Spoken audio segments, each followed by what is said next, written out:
فرق بین جهاد دفع و جهاد طلب چی است؟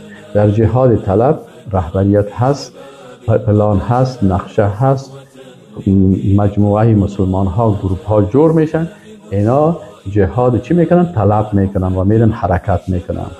اما فی حالت الجهاد الذي لا يكون فيه ذات، در جهادی که او جهاد چی هستن؟ جهاد فقط جهاد دفع از دفاع است، مثل اخواننا فی فلسطین فیجب علیهم ان یدافعوا قدر استطاعتهم، بازی هر کس به اندازه قدر استطاعتش، ولو ان انسانا قاتلهم لوحده فان عمله جائز.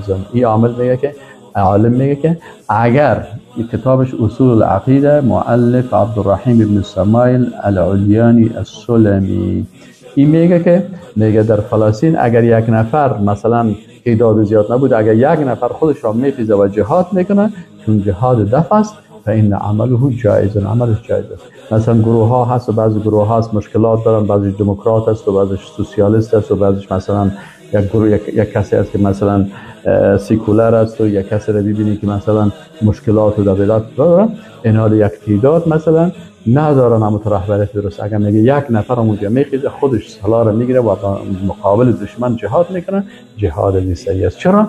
میگه به خاطر که این جهاد دفع است. در جهاد دفع باز شرط نیست که اونجا مثلا بگی که کجا حکومت و کجا هست، مثلا بعضی منافقین میگه میزنن که تا وقتی که حکومت نباشه و تا که نظام نباشه و تا وقتی که حکومت جور میشه فی وقت تار و مارت میکنن. این عالم میگه نه، در این وقت که هست، در وقت جهاد دفع، اگر دیدی که مثلا جماعت نیست که جماعت صالح باشه که تو از خلال از اونا بری در مقابل از اونا جهاد بکنی، با تر شکل تنهایی هم میتونه یک نفر جهاد بکنی، یا 3-4 نفر یک جای بشن و میرن سر صهیونستان عمل میکنه و همین قسم در جاهای دیگه. این حکم اولی بود که ما و شما در چی کردیم؟ تابعال اینجا را خواندیم.